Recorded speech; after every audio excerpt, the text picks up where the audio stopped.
Let's start with the facts. On December 15, 1987, three people, Margaret Ellis, a 42-year-old schoolteacher, her husband, Robert Ellis, a 45-year-old accountant, and their friend, James Carter, a 38-year-old mechanic, arrived here for a weekend getaway.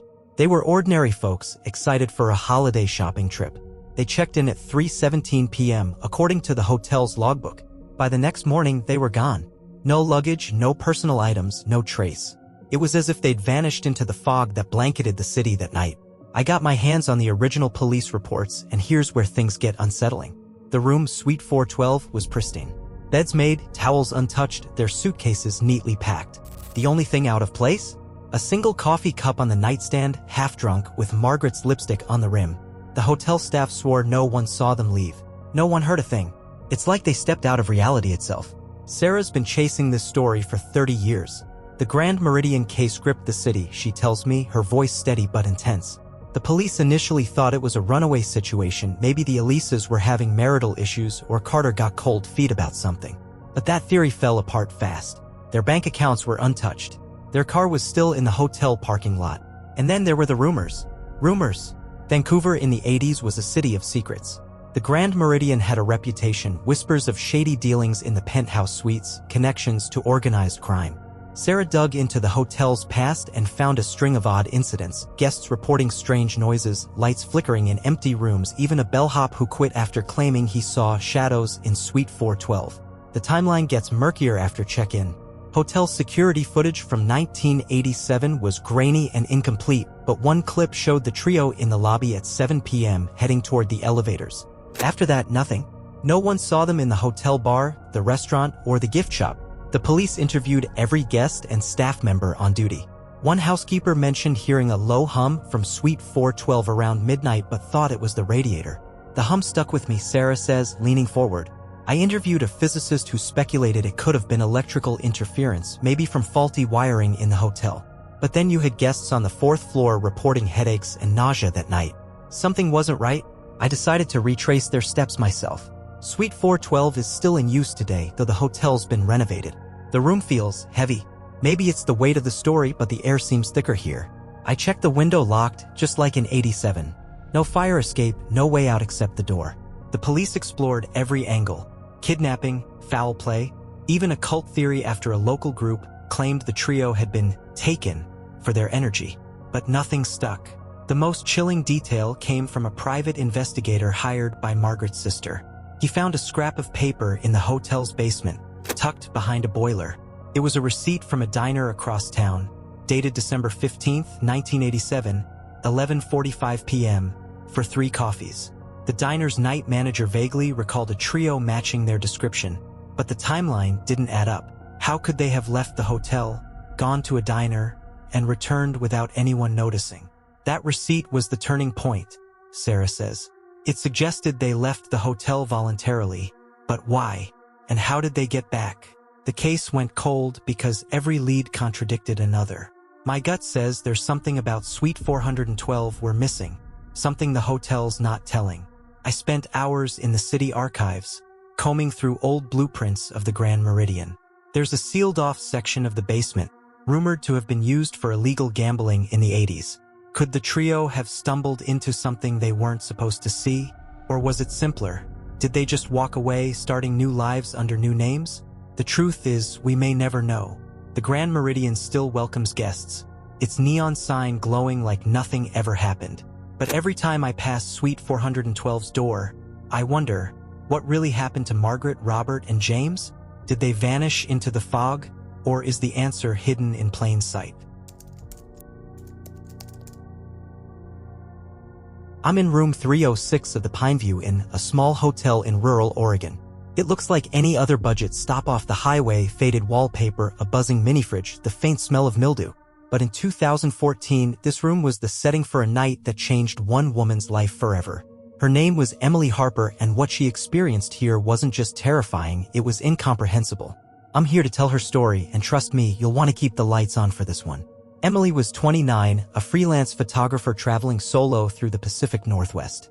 On October 12, 2014, she pulled into the Pineview after a long day shooting landscapes. It was pouring rain, and she just wanted a hot shower and a bed. She checked in at 9:45 p.m., got the key to room 306, and settled in. What happened next still gives me chills. According to Emily's journal, which she shared with me, everything seemed normal at first. She took a shower, called her sister to check in, and started editing photos on her laptop. Around 11:30 p.m., she noticed the room felt off. The air was heavy, like someone was watching her. She brushed it off as fatigue, but then the TV turned on by itself, blasting static. She checked the plug, it was secure. Unnerved, she called the front desk, but the line was dead. That's when she heard a low, guttural growl from the bathroom. Emily froze. She was alone, miles from help, in a storm. Her heart was pounding as she grabbed her phone to call 911, but the screen glitched, displaying random symbols before shutting off. I thought I was losing my mind, Emily tells me, her voice steady but soft.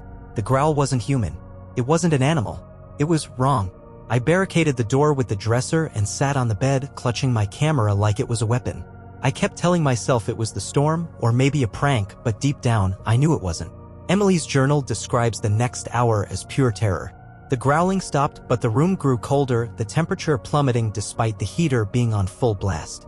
She saw her breath in the air, and then God, this part's hard to say, the mirror in the bathroom started to fog up. Not from steam, but from something else. Words appeared, scratched into the condensation, "Get out." She didn't wait to question it. Emily grabbed her bag and tried the door, but the handle wouldn't budge. It was like the lock was fused shut.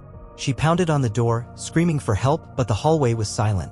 That's when the lights went out completely. In the dark, she heard footsteps, heavy, deliberate, circling the room. I could feel it, Emily says, her hands trembling. Whatever it was in the room with me. I couldn't see it, but I felt its weight like it was pressing down on my chest. I started praying, something I hadn't done since I was a kid. I don't know if it helped, but the footsteps stopped. At 2:17 a.m., the power surged back on. The door unlocked with a click and Emily bolted to her car, driving to a gas station 10 miles away. She called the police, who searched room 306 but found nothing. No signs of forced entry, no scratches on the mirror, no evidence of anyone else in the room. The clerk swore no one had been in the hotel except Emily and an elderly couple in room 102. I'm sitting where Emily sat that night. The room looks normal now, but there's a weight here, like the air remembers.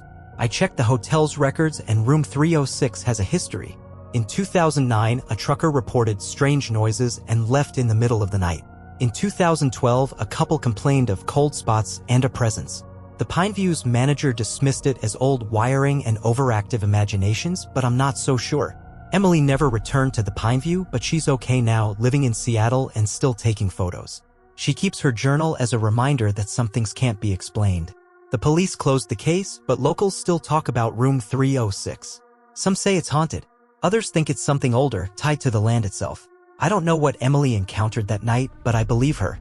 Something was in room 306 and it wanted her gone. If you ever stay at the Pineview, maybe pick a different room. Or better yet, keep driving. The Crescent opened in 1886 as a luxury resort for the wealthy. It was a place of opulence, grand ballrooms, manicured gardens, the works. But by the 1930s, it had become something darker, an experimental cancer hospital run by a conman named Norman Baker. Baker claimed he could cure cancer without surgery or radiation, but his treatments were snake oil at best, deadly at worst. Dozens of patients died under his care, and some say their spirits never left.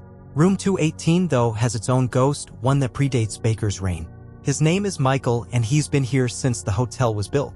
According to legend, Michael was an Irish stonemason working on the hotel's construction in 1885. He was young, cocky, and known for flirting with the local girls. One day, he fell from a scaffold near room 218, plunging to his death. The hotel's records don't name Michael specifically, but they do mention a fatal accident during construction. Ever since, room 218 has been a hotbed of paranormal activity. Guests have reported doors slamming shut, hands emerging from the bathroom mirror, even the sound of a man crying out as if falling. One guest in 1992 woke up to find their suitcase unzipped, clothes strewn across the floor. Another, in 2005, said their phone rang at 3 a.m. with no one on the line, just static and a faint Irish accent saying, "Get out." The hotel leans into its reputation, offering nightly ghost tours, but room 218 is the star of the show. Room 218 is what we call a poltergeist hotspot, Larry explains, his eyes gleaming. Michael's energy is chaotic, doors, mirrors, electronics, you name it. We've recorded EVP's electronic voice phenomena in there, clear as day. One said, "I fell." It's like he's reliving his death over and over. I joined one of Larry's ghost tours to see for myself. The guide told us about a 2018 incident where a guest felt an invisible hand grab their wrist, yanking them toward the window. I didn't feel anything that night, but the air in the hallway was thick, like stepping into a memory. Michael's not alone in the Crescent. During Baker's hospital days, room 218 was used as a recovery room, though recovery was rare. Nurses reported seeing a man in work clothes standing at the foot of patients' beds, only to vanish when they blinked. Some believe Michael's spirit got tangled up with the hospital's darker energy, amplifying his presence. I'm in room 218 now. It's a standard suite, queen bed, clawfoot tub, a view of the Ozarks. But there's a weight here, like the room's holding its breath. The mirror in the bathroom is old, its edges tarnished. I stare at it, half expecting to see something move. Nothing happens, but my skin's crawling. In 2019, workers found human remains in the hotel's basement, likely from Baker's hospital days. It reignited interest in the Crescent's hauntings, with room 218 at the center. The hotel now hosts an annual paranormal weekend where ghost hunters flock to investigate. But is Michael still here? Michael's tied to this room, Larry says. But spirits can fade if their story's told. The more we talk about him, the less he needs to act out. That said, I wouldn't sleep in 218 alone. The Crescent's current owners embraced the hauntings, even naming a cocktail, Michael's Moonshine, at the bar. Room 218 is booked months in advance, especially around Halloween. Some guests want a thrill, others hope to connect with Michael, maybe offer him peace. Room 218 is still active, but it's quieter these days, like Michael's finally resting. Or maybe he's just waiting for the next guest to check in. If you stay here, leave a light on.